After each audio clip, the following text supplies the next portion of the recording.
everybody. Thanks for tuning in today. I am Kimberly of Happy Gals Vintage, and I am very glad you're here. Today we're going to talk about teapots and how to choose a really good vintage teapot for your collection. Now, I've done a few different videos about teacups and talked about teacups and how to choose a good vintage teacup for your collection. And I have done other teapot videos. I did most recently a video about mini teapots, a collection of them I had in my Happy Gals Vintage shop. And pretty much all of those, I think all of them that I featured in that video have already sold at this point. That was a few months back. But I thought it would be fun to do a video about teapots and talk about what makes a good vintage teapot, and also just share with you some of the teapots that we have available in Happy Gals Vintage right now. And if you're interested in the Happy Gals Vintage shop, there will be links in the description below this video, so you can click and go right into the Happy Gals Vintage shop and see all our teapots that we have right now available, and also see all our teacups that we have available, and our figurines and our glass items. We have all kinds of beautiful things at Happy Gals Vintage. So let's talk about teapots and what exactly makes a vintage teapot a good teapot to collect. There are a few different things, and many of them are similar to things that you look for when you're looking for a good vintage teacup. So some things you might start with are just the quality of the porcelain on the vintage teapot. Now, sometimes, vintage items and antique items can have damage related to improper storage or improper use, or even inferior porcelain when it was first made. And so when you're buying a vintage teapot, you're going to want to look for things like cracks and chips, and these, just like on a teacup, can be hard sometimes to see. You can have hairline cracks, which can be very, very thin, very, very small. You can have tiny, tiny little chips that are also hard to see sometimes if you're in a store with lower light. And so a good way to test your teapot is to get it in good light, first of all, if you can. Have someone who has really good eyes check it over for you if maybe your eyes aren't that great. And you can also feel along the edges of the teapot, because if there is a chip or a crack, you'll feel it with your fingers a lot of times before you'll even see it. And it'll feel like a little snag, a little catch. And if you're running your fingers along the edges of the product, of the teapot, and you feel a little hang up, then you can take it into the light and look really close and see if there is a crack there or a chip. And obviously, if you can avoid a teapot with cracks or chips, that's better, because it's going to last longer for you. Now, if it's a really nice, older, antique teapot, and you're never going to be using it for tea, you're just going to have it up on display, maybe a little crack or chip won't bother you that much. But it's still good to know that it's there, know what you're purchasing before you purchase it. Another thing that you might want to look for in teapots, besides cracks and chips, is something called crazing, which is similar to cracks. It's a very fine little superficial cracks that almost look like cracks in mud. If you live in the desert or in an area that gets very dry and very hot, sometimes the surface layer of mud will get these little tiny cracks all in it. And that's a little bit what crazing looks like. It's not a crack that goes all the way through the porcelain, it's just superficial on the top of the porcelain. But over time it can weaken the porcelain. And so you might want to be looking for that as well. And again, if you have a much older teapot, there may be some crazing, and you might be okay with that. Some of the older teapots that I've sold over the years in Happy Gals Vintage, some of them have had crazing. And I'm always very open about that. In the descriptions of my products, I talk about, everything that might be wrong with the product, if there is anything. Most of my products there really isn't. I really try to get the highest quality vintage and antique items I can. But every once in a while, there's a really beautiful piece, a really older piece, and it does have a few age-related issues, and so I will just disclose them in the description of the product, have really good photographs of what's going on, and usually they're at a bargain price as well. Now, another thing that you might look for specifically when you're looking for vintage teapots is you might look for certain makers. And I have videos talking about different makers of teacups, but there's also certain makers of teapots that you might want to look for. And one of the very most popular, collectible, high quality makers of teapots is Sadler from England. And I have a small amount of Sadler teapots in my shop right now, and I have a couple of them here on the table with me. And Sadler is just known for really beautiful teapot designs, really high quality porcelain, just beautiful, beautiful teapots.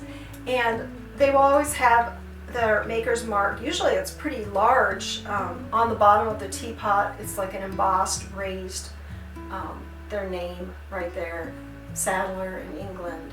Most of them are numbered on the bottom.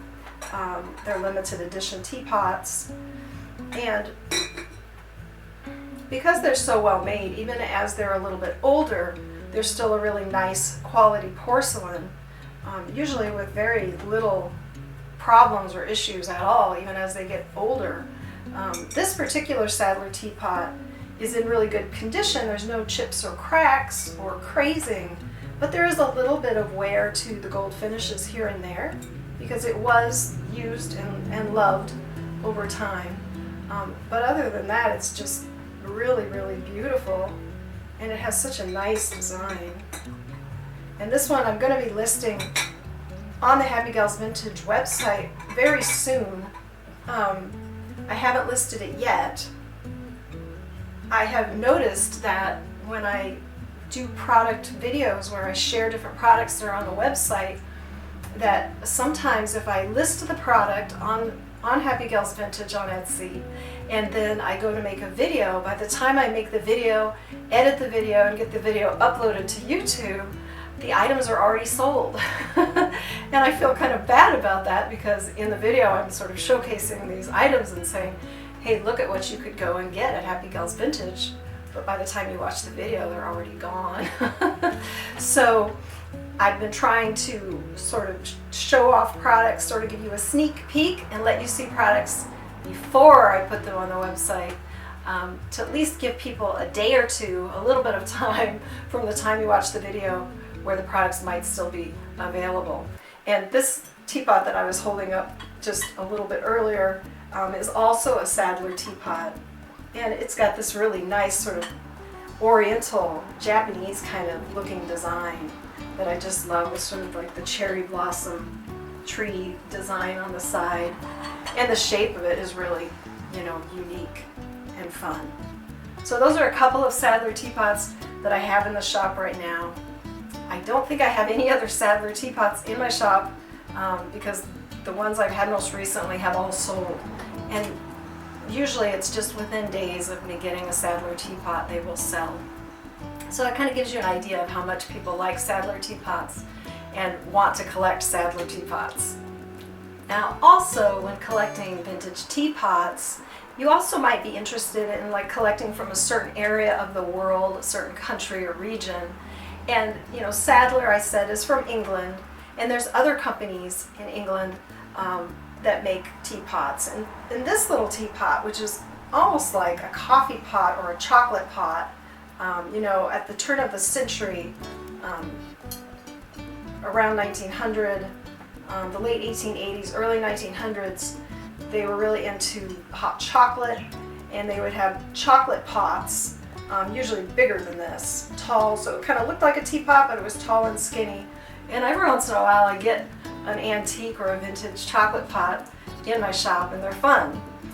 This one is sort of has that look or feeling of a chocolate pot or a coffee pot, but it's also could be used as a teapot for one or two people to have tea at a time. And this one is made in England, and this is by Foley China. And I really like the yellow, and I really like the pretty floral design on it. And just the shape is fun, it's unusual. So if you have a teapot collection, sometimes it's fun to get sort of a different kind of looking teapot, a different size or style. And I have one more on the table here that's also from England. It's from Wood & Sons, I believe. And Wood & Sons is another maker, a vintage teapot maker that has some really, really pretty teapots. And I've had a few different teapots of theirs in my shop over the years. And this is one by them. And this one I just like because of the unusual, really, you know, sort of this like barrel round shape to it. And the size is really cute. So this one's in the shop. This one is already listed, whereas most of these are not listed in the shop yet. Soon, but not yet. So we have the English teapots on the table. I also have a teapot from Ireland, which is kind of a little more unusual to see a teapot from Ireland. This is from Royal Tara. It's just a nice little teapot. I really like it. Just really finely done porcelain, beautifully gold detail. The design is just really classic. Love it. Just a nice little teapot. And then the other teapots I have here on the table in front of me, these three are all from Japan, and they're all quite different. This one has sort of they call it a rice porcelain design. I don't think I can show you very well on the video, but there's these little dots where the porcelain is actually transparent. And so if you hold it up to the light actually is coming right through the teapot. I can't really show it to you very well, but it's a kind of a design feature, a certain type of porcelain, and that's fun. And then this little one is by Noritake, I believe.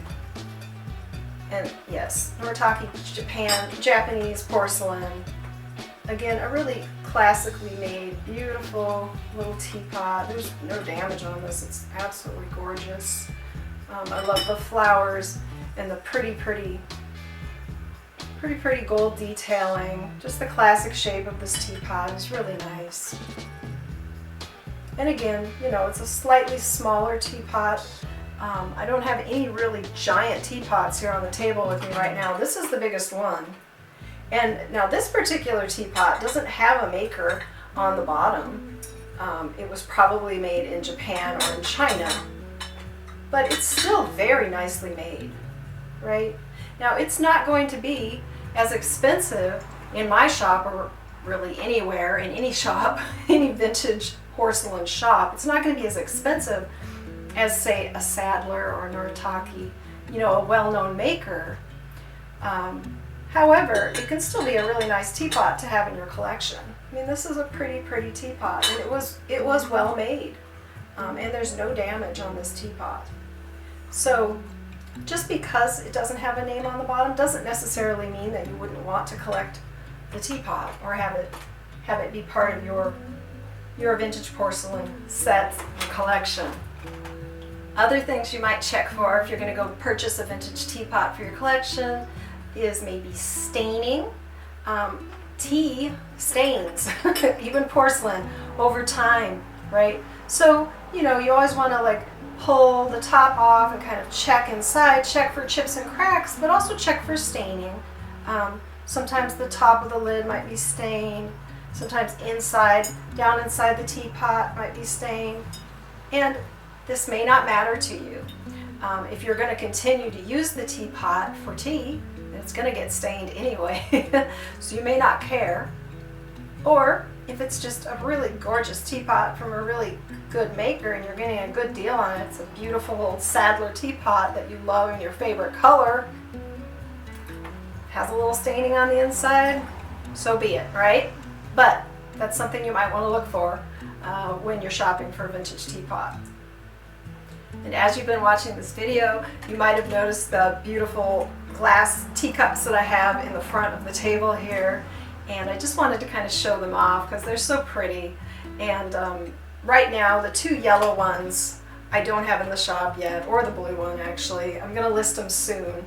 The yellow ones are just fun because they have this sort of raised, embossed, lacy like pattern all over them that is beautiful. And they're this bright, springy, fun yellow color. We've got this blue one that is like a cobalt blue. It's just fun. I mean, I just love colored glass. We get a lot of it in the Happy Gals Vintage shop. Not just teacups, but we also get vases and other items, and plates and things, and bowls, beautiful glass bowls in different colors. And we sell a lot, and I mean, it makes sense because they're just a lot of fun to collect, to use, because they just cheer you up. Bright colors are just cheerful for us, but colored glass items are also just fun to have on display. If you have like a window or a lighted case with lots of different colored pieces of glass, it's really eye-catching, really adds to the design, the decor of a room.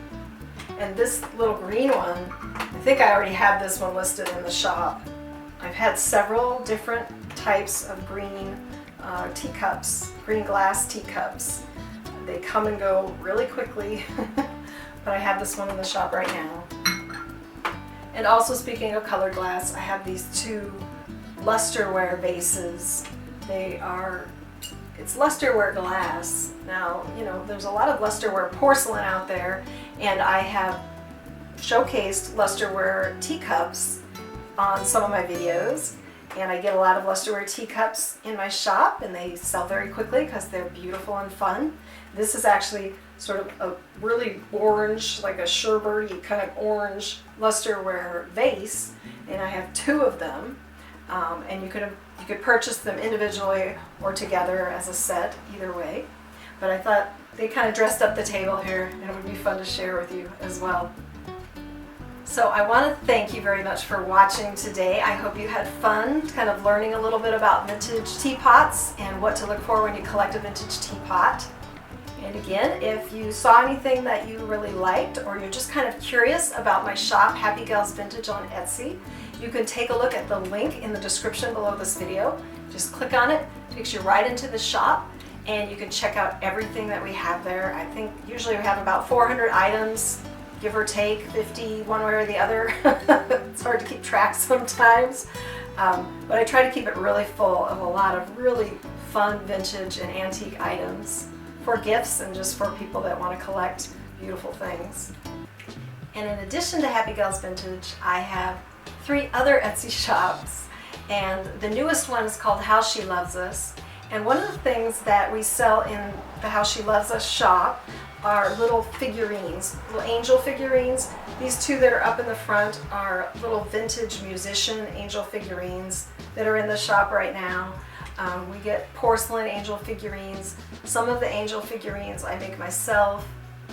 Many of them are vintage or antique. And I also sell handmade rosaries in the shop, and they're all one of a kind. You're not going to find another rosary anywhere like them. And I just make one of each design, so they're really unique, really beautiful and special. And this is one of them. I make them all myself. They're all different, and the one I'm wearing right now is really fun. It's got a couple different shades of pearly green beads. It has a little crystal and metal angel in the middle. It has a really nice little embossed metal cross. It has a little blue rhinestone in the center, and it has genuine crystal malachite beads, also accent beads in it. So, rosaries are great for meditation and for prayer, but you can also just wear them as a really unique and beautiful piece of jewelry. So the link will be in the description below this video if you want to check out the How She Loves Us shop with the angels and the Mary figurines and the rosaries. And my other 2 shops are called Crystal Wandmaker and Elements 5, and they are both on Etsy as well, and they are full of handmade, gorgeous, and artistic items that I create myself. And so definitely, if you're at all interested, please check out the links in the description below this video. You can just click, takes you right into the shops. Now I'm going to wrap up this video, but I do hope you enjoyed watching and learning a little bit about vintage teapots and how to collect a really good vintage teapot. And if you did enjoy the video, please click the like button. It always helps out the channel and it really helps out my shops. And if you enjoyed this video and you want to watch more videos about vintage items, then you should subscribe. And I really appreciate everyone who subscribes. And so thanks everybody for watching, and thank you also to all my customers for Happy Gals Vintage and for my other shops as well. I appreciate you oh so much. I can't even tell you how much I appreciate you. And I hope everybody out there, I hope you have a really awesome day.